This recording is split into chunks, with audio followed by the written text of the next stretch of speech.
ഈ അടുത്ത കാലത്തായിട്ട് ഒരുപാട് കുട്ടികൾ എബ്രോഡ് സ്റ്റഡീസിന് പോയ ഒരുപാട് തുറന്നു മറിച്ചിലുകൾ നടത്തില്ലേ. അവിടെ വലിയ കഷ്ടപ്പാടാണ്, ഡിപ്രഷനാണ്, ലോൺ അടയ്ക്കണം, അങ്ങനെ ഒരുപാട് കഥകൾ. ആക്ച്വലി ഇനി പുറത്തേക്ക് പോകുന്ന കുട്ടികൾ എന്തൊക്കെ കാര്യങ്ങളാണ് ശ്രദ്ധിക്കേണ്ടത്, അല്ലെങ്കിൽ പുറത്തേക്ക് ഇനി പോകേണ്ടത് വേണ്ടേ വേണ്ടാന്നാണോ? നമുക്ക് ഒരുപാട് ആശങ്കകളുണ്ടായിരിക്കും, ഒരുപാട് ക്വസ്റ്റ്യൻസ് ഉണ്ടായിരിക്കും, ഡൗട്ട് ഉണ്ടായിരിക്കും. ഇതിനെപ്പറ്റിയൊക്കെ ആധികാരികമായി സംസാരിക്കാൻ I have an expert, Christ Global സ്റ്റഡീസിൻ്റെ CEO ആൻഡ് ഫൗണ്ടർ വിജയ്.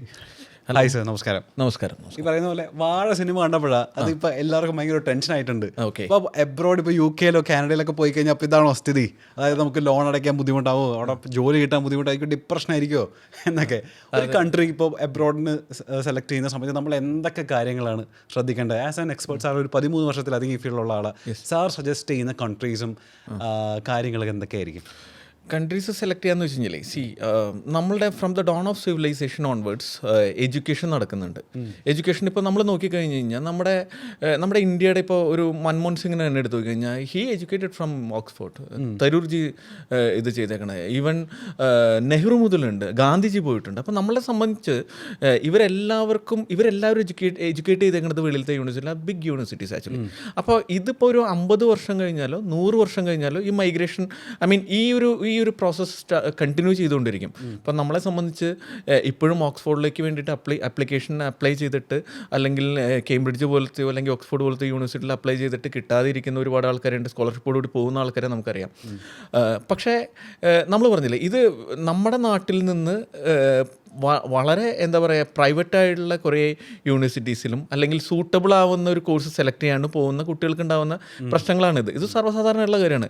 അത് ഇനിയും ഒരു പക്ഷേ നടക്കാം. പക്ഷേ ഇപ്പോൾ കുട്ടികൾ ഒരുപാട് ഇപ്പോൾ നമ്മളൊരു ഏജൻസി ആയി കഴിഞ്ഞാലും, അല്ലെങ്കിൽ ഇത് എഡ്യൂക്കേറ്റ് ചെയ്യുന്ന ഒരാളായി കഴിഞ്ഞാലും, അവരുടെ ടീച്ചേഴ്സ് ആയി കഴിഞ്ഞാലും പറയുന്നതിനും നന്നായിട്ട് ഈ കാര്യങ്ങളെക്കുറിച്ച് മനസ്സിലാക്കാൻ കഴിവുള്ള ഒരു സൊസൈറ്റിയും ഒരു സ്റ്റുഡൻസും ഇന്ന് സൊസൈറ്റിയിലുണ്ട്. അപ്പോൾ ഈ പറയുന്ന കാര്യങ്ങളിൽ കുറേയൊക്കെ സത്യമായിട്ടുള്ള കാര്യങ്ങളാണ്. ഇപ്പോൾ ഡെഫിനറ്റ്ലി നമ്മളൊരു പാർട്ട് ടൈം ആയിട്ട് ജോലി ചെയ്യണമെന്ന് വെച്ച് കഴിഞ്ഞാൽ വലിയൊരു ഇതിലൊന്നും നമുക്ക് ചെല്ലുന്ന സമയത്ത് ജോലി ഉണ്ടാവില്ല. അതും നമുക്ക് മണിക്കൂറോളം സമയമായിരിക്കും.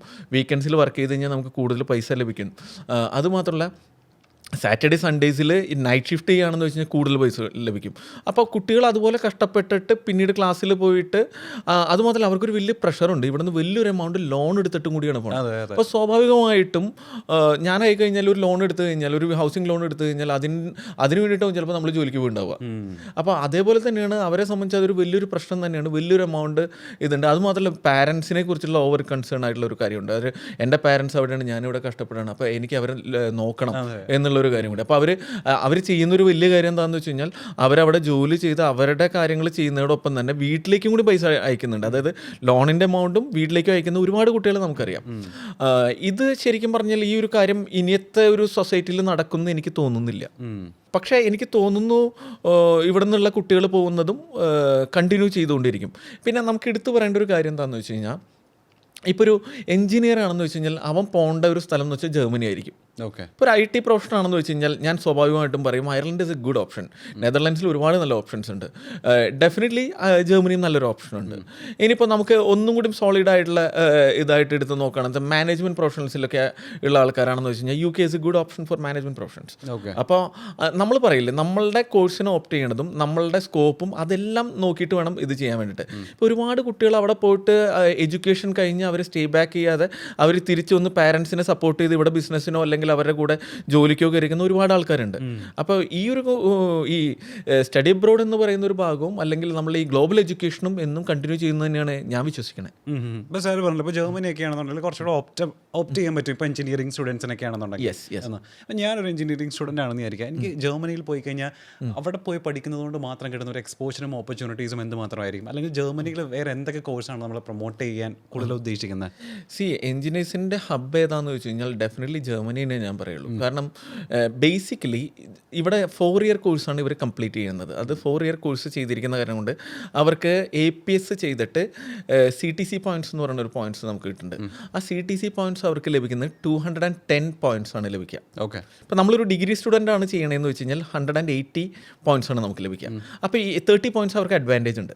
അപ്പോൾ അവരെ സംബന്ധിച്ച് ഏത് യൂണിവേഴ്സിറ്റിയിൽ അപ്ലൈ ചെയ്യുന്നതിൽ കിട്ടാനുള്ള പഠിക്കാനുള്ള സാധ്യത കൂടുതലാണ്. അപ്പോൾ അതിൽ മെയിനായിട്ട് നമുക്ക് ഒരു കാര്യം പറയേണ്ടതെന്ന് വെച്ച് കഴിഞ്ഞാൽ അവർക്ക് ഏറ്റവും ഇഷ്ടപ്പെട്ട ഒരു സബ്ജക്റ്റ് എടുക്കാനുള്ള ഒരു യൂണിവേഴ്സിറ്റി അവർ സെലക്ട് ചെയ്യുക എന്നുള്ളതാണ് ആദ്യം ചെയ്യേണ്ട കാര്യം. പലപ്പോഴും 300-400 യൂണിവേഴ്സിറ്റി ഉള്ളിൽ അതിൽ കണ്ടെത്താൻ അവർക്ക് ബുദ്ധിമുട്ടാണ്. ആ സമയത്താണ് നമ്മൾ കുട്ടികളെ ഹെൽപ്പ് ചെയ്യുന്നത്. കുട്ടികളെ ഹെൽപ്പ് ചെയ്യുന്നത് ഏതാണ് നല്ല യൂണിവേഴ്സിറ്റി, അവിടെ അപ്ലൈ ചെയ്താൽ കിട്ടുമോ. പിന്നെ അതുമാത്രമല്ല നമുക്കൊരു യൂണിവേഴ്സിറ്റിയിൽ അപ്ലൈ ചെയ്യണമെന്ന് വെച്ചാൽ ഏകദേശം 5000 രൂപയുടെ അടുത്തോ അല്ലെങ്കിൽ ഒരു 6000 രൂപയുടെ അടുത്ത് നമുക്ക് ചിലവ് വരുന്നുണ്ട്. അപ്പോൾ ഒരു കുട്ടി ഒരു 10 യൂണിവേഴ്സിറ്റിയിൽ ചെയ്താൽ 50,000 രൂപ വരുന്നുണ്ട്.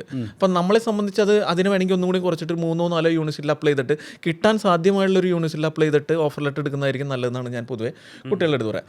അപ്പോൾ എഞ്ചിനീയേഴ്സിനെ സംബന്ധിച്ച് അവിടെ നമുക്കൊരു കോഴ്സ് ഓപ്റ്റ് ചെയ്ത് കഴിഞ്ഞാൽ അവർക്കത് ലഭിക്കാനുള്ള ഒരു സാധ്യത വളരെ എളുപ്പമാണ് എഞ്ചിനീയറിംഗ് സ്റ്റുഡൻസിനെ. അതുകൊണ്ടാണ് നമ്മൾ ജർമ്മനിനെ നമ്മൾ പ്രൊമോട്ട് ചെയ്യണത്. രണ്ടാമത്തെ കാര്യം, ജർമ്മനി എഞ്ചിനീയേഴ്സിൻ്റെ ഒരു ഹബ്ബാണ്. അവിടെ ചെന്ന് കഴിഞ്ഞ് കഴിഞ്ഞാൽ ഏത് ഇതിലായി കഴിഞ്ഞാൽ അവർക്ക് ഒരു ജോലി അവരുടെ കോറിൽ കണ്ടെത്താൻ ഒരു ബുദ്ധിമുട്ടുണ്ടാവില്ല. അതാണ് ജർമ്മനിയുടെ ഏറ്റവും വലിയ പ്രത്യേകത. അതുകൊണ്ടാണ് നമ്മൾ എഞ്ചിനീയേഴ്സിനെയും കമ്പ്യൂട്ടർ ബേസ്ഡ് ആയിട്ടുള്ള പ്രൊഫഷൻസിനെയും നമ്മൾ കൂടുതൽ ജർമ്മനിയിലേക്ക് പറയുന്നത്, അല്ലെങ്കിൽ ജർമ്മനിയാണ് നല്ല രാജ്യം എന്നുള്ള കാര്യം പറയണത്. ഓക്കെ, നമ്മൾ ഈ വാഴ സിനിമയിൽ കണ്ട സമയത്തെ ഒരു വലിയ പ്രതീക്ഷകൾ ഫോറിൻ ആയിട്ടുള്ള സ്റ്റുഡൻസിൻ്റെ ഒക്കെ കൂടി ഇരുന്ന് പഠിക്കാൻ കരുതി അവിടെ പോകുന്ന സമയത്ത് പിന്നെ ഇവിടത്തേക്കാൾ കൂടുതൽ കുട്ടികൾ അവരുടെ ക്യാമ്പസിലുണ്ട്. അപ്പോൾ ഇവിടെ പ്രതീക്ഷ അങ്ങ് പോവാണ് ഫോറിൻ സ്റ്റുഡൻസിൻ്റെ. ഒരു സത്യസന്ധമായിട്ടുള്ള ഒരു കാര്യം പറയാം. ഒരു കോളേജിൻ്റെ പേര് ഞാൻ പറയാനില്ല, അയർലൻഡിലുള്ള ഒരു കോളേജാണ്. ആ കോളേജിൽ മലയാളികൾ മാത്രമേ ഉള്ളൂ. ആണോ? മലയാളികൾ മാത്രമേ ഉള്ളൂ. എൻ്റെ സ്റ്റുഡൻസ് ഉണ്ട് അവിടെ. ഞാൻ അവർ പറഞ്ഞേക്കുന്ന ഒരു കാര്യം വെച്ചിട്ടാണ് അതിൻ്റെ മാനേജ്മെൻറ്റ് ലെവലും ഒരു ഇന്ത്യൻ ലെവലിലാണ് ഇരിക്കുന്നത്. അപ്പോൾ അവർ വെൽക്കം ചെയ്യണത് മലയാളി കുട്ടികൾ. അപ്പോൾ നമ്മൾ അവിടെ പോയിട്ട് സാഹിബിൻ്റെ കൂടെ പഠിക്കാമെന്നൊക്കെ കരുതിയിട്ട് അതാണ് ഞാൻ പറയണത്. ഈ പ്രൈവറ്റ് കോളേജുകൾ ഉണ്ട്, നമ്മുടെ ഏജൻസീസ് മിക്കപ്പോഴും കമ്മീഷൻ കിട്ടാൻ എളുപ്പത്തിനും അല്ലെങ്കിൽ അവർക്ക് കാര്യങ്ങൾ ചെയ്യാൻ എളുപ്പത്തിനും ഓഫർ ലെറ്റേഴ്സ് ലഭിക്കാനും അല്ലെങ്കിൽ കാര്യങ്ങൾ ഇത്തിരി ലിബറലായിട്ട് ചെയ്യേണ്ടത് പ്രൈവറ്റ് യൂണിവേഴ്സിറ്റീസാണ് അല്ലെങ്കിൽ പ്രൈവറ്റ് കോളേജസ് ആണ്, നോട്ട് യൂണിവേഴ്സിറ്റി ആക്ച്വലി. അപ്പോൾ ആ കോളേജിലേക്ക് അല്ലെങ്കിൽ ആ യൂണിവേഴ്സിറ്റിയിലേക്ക് അവർ അപ്ലൈ ചെയ്യുമ്പോൾ കാര്യങ്ങൾ ഇതിനൂടെ എളുപ്പമാണ്. അപ്പോൾ അതുകൊണ്ടാണ് നമ്മുടെ മിക്ക ഏജൻസിക്കാരും ഒരു പെർട്ടിക്കുലർ, അത് കാനഡയിലും ഉണ്ട്, യു കെയിലും ഒരുപാടുണ്ടായിരുന്നു. ഇപ്പോഴും യു കെയിലുണ്ട്, അയർലൻഡിലും ഉണ്ട്. അയർലൻഡിൽ കറണ്ട് സിറ്റുവേഷനാണ് ഞാൻ പറഞ്ഞത്. ഇപ്പോഴും അതേ കോളേജിലേക്ക് ഞാൻ ആഡുകൾ കാണുന്നുണ്ട്, ഇപ്പോഴും പോകുന്ന കുട്ടികളും ഉണ്ട്. ഇപ്പോൾ നമ്മൾ യു കെയിലും കാനഡയിലൊക്കെ ഉള്ള നമ്മളെ സുഹൃത്തുക്കളൊക്കെ പറയാറുണ്ട് വെറുതെയാണ് ഗദ്ദാഫി. മറ്റേ ഇവിടെ നമ്മൾ പണ്ട് പറയുമായിരുന്നല്ലോ, ഏതെങ്കിലും ഒരു കല്ലെറിഞ്ഞത് അത് വീഴുന്നത് ഒന്നില്ലെങ്കിൽ ഡോക്ടറിന്റെ എഞ്ചിനീയറുടെ തലയിലാണ്. അതുപോലെ ഇപ്പോൾ യു കെയിലോ കാനഡയിലോ ചെന്നിട്ട് കല്ലെറിഞ്ഞത് ഏതെങ്കിലും ഒരു മലയാളി. തീർച്ചയായിട്ടും യു കെയിൽ ഇനിയിപ്പോൾ എനിക്ക് തോന്നണേന്ന് വെച്ച് കഴിഞ്ഞാൽ യു കെയിൽ ഒരു സെക്കൻഡ് ലാംഗ്വേജ് ആയിട്ട് ഇപ്പോൾ സ്വാഭാവികമായിട്ടൊരു ഹിന്ദി ഉണ്ടെന്ന് വെച്ചാൽ ഇനിയിപ്പോൾ ഒരു first language of course they are using English. ഇപ്പോൾ അത് കഴിഞ്ഞ് കഴിഞ്ഞാൽ ചിലപ്പോൾ ഹിന്ദി ആയിരിക്കും അവിടുത്തെ ലാംഗ്വേജ്. ഇപ്പോൾ ഒരു നാഷണൽ ഡിഷ് എന്താണ് അവരുടെ എന്ന് വെച്ച് കഴിഞ്ഞാൽ ഇപ്പോൾ ഒരു സായിപ്പിൻ്റെ അടുത്ത് കൂടി ചോദിക്കുക, ഒരു ബ്രിട്ടനിലെ സായിപ്പിൻ്റെ അടുത്ത് ചോദിക്കുകയാണ് നിങ്ങൾക്ക് കഴിക്കാൻ ഏറ്റവും ഇഷ്ടപ്പെട്ട ഭക്ഷണം എന്താണെന്ന് വെച്ചാൽ അവർ ഒന്ന് ആലോചിച്ചിട്ടുണ്ട് ചിക്കൻ ടിക്ക മസാല. അത് അവരുടെ ഫുഡല്ല. Chicken tikka masala is our Indian origin, അതാണ് അവർ പറയുന്നത്. ഇനി അടുത്ത ഇൻട്രസ്റ്റിംഗ് ആയിട്ടുള്ള കാര്യം എന്താണെന്ന് വെച്ച് കഴിഞ്ഞാൽ മലയാളമായിരിക്കും അടുത്ത ലാംഗ്വേജ് എന്ന് വെച്ചാൽ യു കെയിൽ, എസ്പെഷ്യലി ലണ്ടൻ. ഇഷ്ടം പോലെ മലയാളീസും ഇഷ്ടം പോലെ ആൾക്കാരാണ് അവിടെ ഉള്ളത്. സാർ, ഇപ്പോൾ ജർമ്മനിയിലേക്ക് ഫോക്കസ് ചെയ്യുന്ന കുട്ടികൾ ഇപ്പോൾ ഇതിൻ്റെ സാധ്യത ഇപ്പോൾ നമ്മളിപ്പോൾ സംസാരിക്കുന്ന സമയത്ത് ജർമ്മനിയിലേക്ക് നോക്കുന്ന സമയത്ത് ജർമ്മനി എന്ന് പറയുന്ന കൺട്രിയിലേക്ക് എന്തൊക്കെ കാര്യങ്ങളാണ് ഫേവറബിൾ ആയിട്ടുള്ളത്, അല്ലെങ്കിൽ ഒരു കുട്ടി ജർമ്മനിയിലേക്ക് പോകുന്ന സമയത്ത് അവന് ജർമ്മനിയിൽ കിട്ടാൻ പോകുന്ന അഡ്വാൻറ്റേജസ് എന്തൊക്കെയായിരിക്കും എഡ്യൂക്കേഷൻ ഫീൽഡിൽ? ഇത് നമുക്ക് ആൻസർ ചെയ്യുമ്പോഴേ കുറേ കാര്യങ്ങൾ നമുക്ക് കോർ ചെയ്ത് പറയേണ്ട കാര്യമുണ്ട്, കുറേ കാര്യങ്ങൾ ഇൻഡെപ്തിൽ പറയേണ്ട കാര്യമുണ്ട്. ഫസ്റ്റ് ഓഫ് ഓൾ നമുക്ക് പറയേണ്ടത് എക്കണോമി വൈസ് ആണ്. ഇപ്പോൾ ഒരു കനേഡിയൻ എക്കണോമിനെയും നമുക്ക് ജർമ്മൻ എക്കണോമിനെയും നമുക്ക് കമ്പയർ ചെയ്യാൻ പറ്റില്ല. കനേഡിയൻ എക്കണോമിയും ടാക്സേഷനും എല്ലാം ഭയങ്കര ഹൈ ആണ്. ജർമ്മനിലും ടാക്സ് ഉണ്ട് കേട്ടോ, ടാക്സ് അത്ര മോശമൊന്നുമല്ല, അവരും ടാക്സേഷൻ ചെയ്യുന്നുണ്ട്. പക്ഷേ എക്കണോമി വൈസ് ഭയങ്കര സ്ട്രോങ് ആണ്. ഇപ്പോൾ നമ്മൾ എടുത്ത് നോക്കിക്കഴിഞ്ഞാൽ ലോകത്തെ 4ാമത്തെ ഏറ്റവും ബെസ്റ്റ് എക്കണോമിയാണ് ഇന്ത്യ എന്നുള്ള കാര്യം നമ്മൾ പറയാറുണ്ട്. നമ്മളിപ്പോൾ എല്ലാ ഇതിലും നമ്മൾ പറയുമ്പോൾ എടുത്തു പറയുന്നുണ്ട് ലോകത്തെ ഏറ്റവും ബെസ്റ്റ് 4ാമത്തെ ഏറ്റവും നല്ല എക്കണോമിയാണ് ഇന്ത്യ എന്നുള്ളത്. അത് പണ്ട് 14ാം സ്ഥാനത്തായിരുന്നു, പിന്നെ 9 ആയിരുന്നു, ഇപ്പോഴാണ് 4 വന്നത് എന്നുള്ള കാര്യമൊക്കെ നമ്മുടെ നേതാക്കന്മാരെല്ലാവരും പറയുന്നുണ്ട്. പക്ഷേ അതിന് മുകളിൽ 3 എക്കണോമി ഏതാണെന്ന് വെച്ച് കഴിഞ്ഞാൽ first one is US, of course it's US. Second one is China തന്നെയാണ്. ചൈന നമുക്ക് it's a big country actually and it's a good country. 3ാമത്തെ ജർമ്മനിയാണ്. അപ്പോൾ എക്കണോമി വൈസ് സ്ട്രോങ് ആയ കാരണം കൊണ്ട് നമുക്ക് ഒരു കാര്യം എന്താണെന്ന് വെച്ച് കഴിഞ്ഞാൽ ഇവിടെ നിന്ന് പോകുന്ന ആൾക്കാർക്ക് ജോലി കൊടുക്കാനുള്ളൊരു സമ്പദ് വ്യവസ്ഥ അവിടെയുണ്ട്. അതുകൊണ്ട് നമുക്ക് ജർമ്മനിനെ ഒന്നും കൂടി വിശ്വസിക്കാം എന്നുള്ളതാണ് മെയിനായിട്ടുള്ള ഒരു കാര്യം എന്ന് വെച്ച് കഴിഞ്ഞാൽ. സെക്കൻഡ് തിങ് എന്താണെന്ന് വെച്ച് കഴിഞ്ഞാൽ നമുക്ക് അവിടുത്തെ ആൾക്കാർ നമ്മളെ കാണുന്ന ഒരു ഹ്യൂമൻ ആയിട്ടാണ് കാണുന്നത്. That's very important actually. ഇപ്പോൾ ജർമ്മൻ നമ്മളെ കാണുന്നത് ഒരു മനുഷ്യനായിട്ടാണ് കാണുന്നത്. അതൊരു വലിയൊരു സംഗതിയാണ് ശരിക്കും പറഞ്ഞു കഴിഞ്ഞാൽ. ഇവിടെ ഇപ്പോൾ നമ്മൾ വന്നു കഴിഞ്ഞാൽ ഇപ്പോൾ ഞാൻ രാവിലെ ചിലപ്പോൾ ഓഫീസിലേക്ക് വന്നു കഴിഞ്ഞാൽ ഞങ്ങളുടെ ഹൗസ് കീപ്പിംഗ് ചേച്ചിയൊക്കെ ചിലപ്പോൾ എന്നെ കസേരയിൽ നിന്ന് എഴുന്നേറ്റ് നിൽക്കാറുണ്ട്. അല്ലെങ്കിൽ എൻ്റെ സ്റ്റാഫുകൾ ചിലപ്പോൾ എന്നെ കാണുമ്പോൾ എഴുന്നേറ്റ്, ഞാൻ പറയാറുണ്ട് എഴുന്നേറ്റ് നിൽക്കേണ്ട കാര്യമില്ല എന്നുള്ള കാര്യം പറയാറുണ്ട്. അവിടെ അങ്ങനെയല്ല. അവിടെ ഒരു ഹ്യൂമനാണ് ആളെന്ന് പറഞ്ഞു കഴിഞ്ഞാൽ. അത് ഡോക്ടറായി കഴിഞ്ഞാലും അവിടുത്തെ പ്യൂണായി കഴിഞ്ഞാലും എല്ലാവരും ഈക്വലിയാണ് ശരിക്കും പറഞ്ഞാൽ കാണുന്നത്. അതൊരു വലിയൊരു സംഗതിയാണ്. ജർമ്മനിയെ സംബന്ധിച്ച് ഒരു വലിയൊരു സംഗതിയാണ്. ജർമ്മനി എന്നുള്ളൊരു വലിയൊരു കൺട്രിയാണ്. ആ കൺട്രിയിലുള്ള ഒരു ഓൾഡ് ഏജ് പോപ്പുലേഷൻ ഉണ്ട്. ആ പോപ്പുലേഷനെ മീറ്റ് ചെയ്യാൻ വേണ്ടിയിട്ടോ അല്ലെങ്കിൽ ആ ഒരു പോപ്പുലേഷൻ അവിടെ നിൽക്കുമ്പോൾ നമ്മുടെ കുട്ടികൾ ചെന്ന് കഴിഞ്ഞാൽ ആ കൺട്രിക്ക് എക്കണോമി ഒന്നും കൂടി സ്ട്രോങ് ആക്കാനേ പറ്റില്ല. അപ്പോൾ അവരുടെ എക്കണോമിനെ ലീഡ് ചെയ്യാൻ ആൾക്കാരെ വേണം. അതുകൊണ്ടാണ് ജർമ്മൻ എംബസിയിലോ അല്ലെങ്കിൽ ജർമ്മൻ ഗവൺമെൻറ് കഴിഞ്ഞ തവണ ഇവിടുത്തെ ഫോറിൻ വിസിറ്റിന് ഇവിടേക്ക് വന്നു കഴിഞ്ഞപ്പോൾ ഡൽഹിയിൽ എനിക്ക് തോന്നുന്നു അഹമ്മദാബാദ് ആയിരുന്നു വിസിറ്റ് എന്ന് എനിക്ക് തോന്നണേ. അവിടെ വന്നപ്പോൾ അദ്ദേഹം പറഞ്ഞു 90,000 ഇന്ത്യൻസിന് ജർമ്മനിയിൽ പെർ ഇയർ വിസ കൊടുക്കാം എന്നുള്ള കാര്യം പറഞ്ഞിട്ടുണ്ട്. അത് വർക്ക് പെർമിറ്റ് ആയിട്ട് തന്നെ കൊടുക്കാം അല്ലെങ്കിൽ പെർമനന്റ് റെസിഡൻസ് ആയിട്ട് കൊടുക്കാം എന്നുള്ള കാര്യം അവർ വ്യക്തമായിട്ട് പറഞ്ഞിട്ടുണ്ട്. 90,000 is A huge amount actually. പല രാജ്യങ്ങളും ഇന്ത്യക്കാരെ ഇപ്പോൾ US നമ്മൾ അവിടെ കടത്താൻ പറ്റാത്തൊരു കണ്ടീഷൻ ഉണ്ടായിരുന്നു.